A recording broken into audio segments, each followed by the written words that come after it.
ಓಂ ಶಾಂತಿ. ಪರಮೇಶ್ವರನನ್ನು ಹೃದಯದಲ್ಲಿ ಸ್ಮರಿಸುತ್ತಾ ಈ ಒಂದು ರೇಖಿ ವಿದ್ಯೆಯನ್ನು ನಾನು ಈಗ 3 ತಿಂಗಳಿಂದ ಕಲಿತಾ ಇದ್ದೇನೆ. ಆನ್ಲೈನಲ್ಲಿ ಎಲ್ಲ ಕ್ಲಾಸನ್ನು ಮಾಡಿದ್ದೀವಿ. ಈಗ ನಾವು ಆಫ್ಲೈನಲ್ಲಿ ಬಂದಿದ್ದೀವಿ ಬೀದರಲ್ಲಿ. ಆಫ್ಲೈನ್ ಕ್ಲಾಸು ಬಹಳ ಒಂದು ಮಾನಸಿಕವಾಗಿ ನಮ್ಮನ್ನು ಸದೃಢವನ್ನಾಗಿ ಮಾಡಿದೆ. ನಾವು ಎಲ್ಲ ಶಕ್ತಿಯು ನಮ್ಮಲ್ಲೇ ಇದೆ, ಬಟ್ ನಾವು ಏನು ಮಾಡ್ತೀವಿ, ಒಂದು ಭಯದಿಂದ ಆ ನಮ್ಮ ಶಕ್ತಿಗಳನ್ನು ಅರಿತುಕೊಳ್ಳಾರದೆ ಹೆದರ್ಕೋತಾ ಇರ್ತೀವಿ. ಅನೇಕ ಪ್ರಾಕ್ಟಿಕಲ್ಸ್ಗಳನ್ನು ಮಾಡಿಸಿದ್ರು ಇಲ್ಲಿ.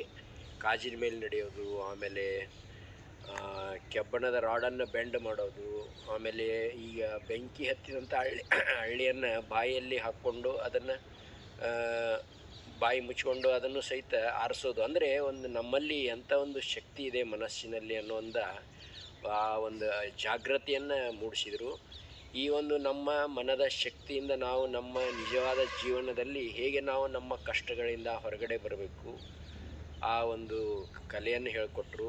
ಈ ರೇಖಿ ಅಂದರೆ ಏನೊಂದು ಶಕ್ತಿ ಇದೆಯಲ್ಲ, ಒಂದು ಅಪಾರವಾದ ಒಂದು ವಿಶ್ವಶಕ್ತಿ ಇದೆಯಲ್ಲ, ಆ ಶಕ್ತಿಯನ್ನು ನಾವು ಉಪಯೋಗ ಮಾಡ್ಕೋಬೇಕು. ಜೀವನದಲ್ಲಿ ಮಾಡಿಕೊಂಡು ನಾವು ಜೀವನವನ್ನು ಚೆನ್ನಾಗಿ ನಡೆಸಬೇಕು ಮತ್ತು ಎಲ್ಲರಿಗೂ ಈ ಒಂದು ಶಕ್ತಿಯ ಬಗ್ಗೆ ಅರಿವನ್ನು ಮೂಡಿಸಬೇಕು ಅಂಥೇಳಿ ಬಹಳ ಚೆನ್ನಾಗಿ ನಮಗೆ ಅನುಭವ ಆಯಿತು.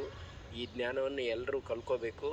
ಈ ಒಂದು ಅಗೋಚರವಾದಂಥ ಕಣ್ಣಿಗೆ ಕಾಣಲಾರದಂಥ ಒಂದು ಏನು ಶಕ್ತಿ ಅದ, ಅದು ಒಂದು ಚಿಕಿತ್ಸೆಯನ್ನು ಮಾಡ್ತದೆ. ದುವಾ ಬಹುತ್ ಕಾಮ್ ಕರ್ತಾ ಹೈ ಅಂತ, ದವಾ ಅವ್ರ ದುವಾ. ಹಾಗೆ ಈ ದುವಾ ಅನ್ನುವಂಥ ಒಂದು ಎನರ್ಜಿ, ಕಣ್ಣಿಗೆ ಕಾಣಲಾರದ ಎನರ್ಜಿ ಅದಲ್ಲ, ಆ ಎನರ್ಜಿ ಏನು ಮಾಡ್ತದೆ, ಇಟ್ ವಿಲ್ ಡೂ ಮಿರಾಕಲ್ಸ್. ಅದನ್ನು ಪ್ರಾಕ್ಟಿಕಲಾಗಿ ನಾವೆಲ್ಲ ನೋಡಿದ್ದೀವಿ. ಇಲ್ಲಿ ಅನೇಕ ರೀತಿಯ ನಾವು ಮಾಡಲು ಸಾಧ್ಯ ಇಲ್ಲ ಅನ್ನುವಂಥ ಎಲ್ಲ ಕಾರ್ಯಗಳನ್ನು ನಾವು ಮಾಡಿದ್ದೀವಿ. ಆ ರೀತಿ ನಮ್ಮ ಜೀವನದಲ್ಲಿ ನಾವು ನಮ್ಮನ್ನೇ ನಾವು ಪ್ರೋತ್ಸಾಹಿಸಿಕೊಂಡು ಒಳ್ಳೆಯ ಕಾರ್ಯಗಳನ್ನು ನಾವು ಮಾಡೋಕ್ಕೆ ಸಾಧ್ಯ ಇದೆ ಅನ್ನೋದು ಒಂದು ನನಗೆ ಮನವರಿಕೆ ಆಗಿತ್ತು. ಓಂ ಶಾಂತಿ.